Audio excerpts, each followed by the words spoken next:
అత్యంత అధునాతనమైన మరియు వేగవంతమైన రోబోటిక్ లేజర్ విజన్ కరెక్షన్ కేవలం 6 సెకన్లలోనే. సంప్రదించండి Ramesh LASIK and laser centre. నమస్తే, వెల్కమ్ టు విహారీ న్యూస్.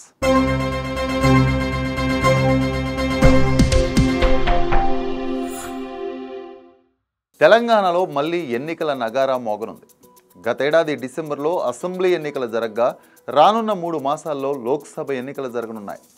ఎన్నికల నేపథ్యంలో ఇప్పటికే లోక్సభ నియోజకవర్గాల వారీగా సమీక్షలు, సమావేశాలతో పార్టీలన్నీ ఫుల్ బిజీగా ఉన్నాయి. ఈ ఎన్నికల్లో గెలిపే లక్ష్యంగా వ్యూహాలు కూడా రచిస్తున్నాయి.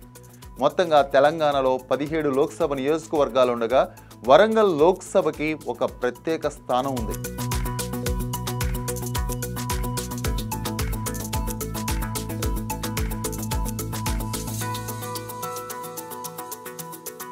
వరంగల్ లోక్సభ నియోజకవర్గం తెలంగాణ రాష్ట్రంలో ఉన్న 17 లోక్సభ నియోజకవర్గాల్లో ఈ నియోజకవర్గానికి చాలా ప్రత్యేకత ఉంది. 1952లో మొట్టమొదటిసారిగా ఇక్కడ సాధారణ ఎన్నికలు జరిగాయి. ఈ ఎన్నికల్లో పీపుల్స్ డెమోక్రాటిక్ ఫ్రంట్ అభ్యర్థి పెండ్యాల రాఘవరావు గెలుపొందారు. ఒకవైపు దేశవ్యాప్తంగా కాంగ్రెస్ మెజారిటీ స్థానాలను కైవసం చేసుకుంటే, తెలంగాణలో రైతాంగ సాయుధ పోరాట ప్రభావం వల్ల తెలంగాణ ప్రాంతంలో పీడీఎఫ్ అధిక స్థానాల్లో గెలుపొందింది. 1952 నుండి నేటి వరకు మొత్తం 17 సార్లు లోక్సభ ఎన్నికలు జరగగా 8 సార్లు కాంగ్రెస్ పార్టీయే జెండా పాతింది.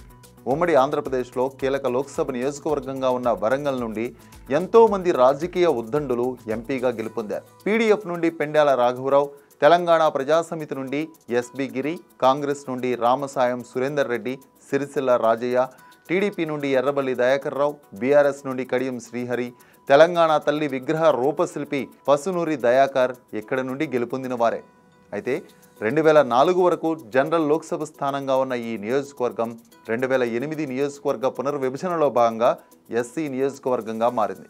తెలంగాణ రాష్ట్ర ఆవిర్భావం అనంతరం ఇక్కడ రాజకీయ లెక్కలు పూర్తిగా మారిపోయాయి. తెలంగాణ మలిదశ ఉద్యమానికి ఊపిరిపోసిన బీఆర్ఎస్ పార్టీ నుండి కడియం శ్రీహరి నేతృత్వంలో 2014లో ఇక్కడ గులాబీ జెండా పాతింది. 2014లో తెలంగాణ ప్రాంతం ప్రత్యేక రాష్ట్రంగా ఏర్పడ్డాక ప్రాంతీయ పార్టీల హవా కొనసాగుతూ వస్తుంది. 2014 తెలంగాణ లోక్సభ ఎన్నికల్లో బీఆర్ఎస్ 11 స్థానాల్లో గెలుపొంది జాతీయ కాంగ్రెస్ పార్టీకి గట్టి షాక్ ఇచ్చింది. అనంతరం 2015లో జరిగిన బై ఎలక్షన్లో పసునూరి దయాకర్ బీఆర్ఎస్ తరపున గెలుపొందారు. ఈ ఎన్నికల్లో కాంగ్రెస్ పేలవ ప్రదర్శన చూపించగా బీజేపీ కేంద్రంలో ప్రభుత్వాన్ని ఏర్పాటు చేసింది. కానీ ఇక్కడ ఏమాత్రం ప్రభావం చూపించలేకపోయింది. ఇక 2019లో పసునూరి దయాకర్ అభ్యర్థిగా మరలా కారు జోరు చూపించింది. అయితే 2019 ఎన్నికల్లో బీజేపీ అనూహ్యంగా 4 స్థానాల్లో గెలుపొంది ఇతర పార్టీలకు షాక్ ఇచ్చింది. అనంతరం రాష్ట్రంలో జరిగిన 2 అసెంబ్లీ ఉప ఎన్నికల్లో కమలం విజయం సాధించింది. మరలా ఏడాది తర్వాత జీహెచ్ఎంసీ ఎన్నికలు జరగ్గా 48 స్థానాల్లో గెలుపొంది తమకు ఇక తిరుగు లేదన్నట్టుగా పుంజుకుంది. దీంతో రాష్ట్రంలో ద్విముఖ పోరు కాస్త త్రిముఖ పోరుగా మారింది. అయితే ఇటీవల తెలంగాణ అసెంబ్లీ ఎన్నికల్లో చెప్పుకోదగ్గ స్థానాల్లో గెలుపొందిన బీఆర్ఎస్ ఇప్పుడు తన ఫోకస్ అంతా లోక్సభ ఎన్నికలపైనే పెట్టింది. దీంతో ఇప్పుడు వరంగల్ లోక్సభ ఎన్నికల్లో త్రిముఖ పోరు అనివార్యమే అనిపిస్తోంది.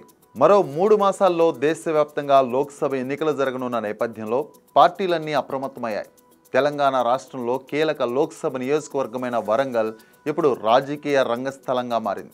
లోక్సభ ఎన్నికలే లక్ష్యంగా తమ వ్యూహాలకి పదును పెడుతున్నాయి. మొన్నటి అసెంబ్లీ ఎన్నికల్లో ప్రభుత్వాన్ని ఏర్పాటు చేసిన కాంగ్రెస్ పార్టీ వరంగల్లో మెజారిటీ స్థానాల్లో గెలుపొందింది. దీంతో ఇప్పుడు లోక్సభ ఎన్నికల్లో కూడా అదే జోరు కొనసాగించాలని కాంగ్రెస్ భావిస్తోంది. ఇందుకు గాను గెలుపు గుర్రాలను వెతికే పనిలో పడింది. ప్రస్తుతం ఉన్న లెక్కల ప్రకారం ఎస్సీ నియోజకవర్గమైన వరంగల్ నుండి అభ్యర్థులుగా అద్దంకి దయాకర్, సిరిసిల్ల రాజయ్య, దొమ్మటి సాంబయ్య ముందు వరుసలో ఉన్నారు. ఇక బీజేపీ ఎంఆర్పీఎస్ వ్యవస్థాపకులు మందకృష్ణ మాదిగని బరిలో దింపే యోచనలో ఉన్నట్లు తెలుస్తోంది. ఉద్యమ నేతగా ప్రజాకర్షణ ఉన్న నాయకుడిగా మాదిగ సామాజిక వర్గానికి చెందిన మందకృష్ణని బరిలో దింపితే ఆయా వర్గాల ఓట్లన్నీ బీజేపీ మలుచుకోవచ్చని ఈ నిర్ణయం తీసుకున్నట్టు పార్టీ అంతర్గతంగా చర్చ జరుగుతోంది. ఇక మాజీ ఎమ్మెల్యే కొండేటి శ్రీధర్ సైతం బీజేపీ టికెట్ ఆశిస్తున్నారు. కానీ అధిష్టానం మందకృష్ణ వైపే మొగ్గు చూపుతుందట.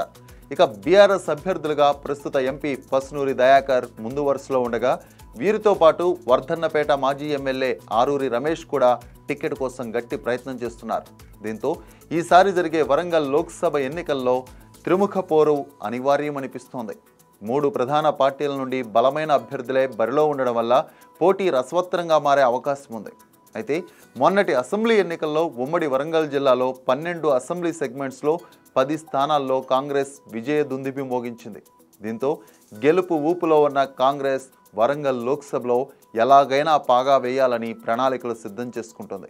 ప్రస్తుతం ఉన్న రాజకీయ సామాజిక సమీకరణాల ప్రకారం ఈసారి వరంగల్ లోక్సభ ఎన్నికల్లో త్రిముఖ పోరు తథ్యమే అంటున్నారు రాజకీయ విశ్లేషకులు.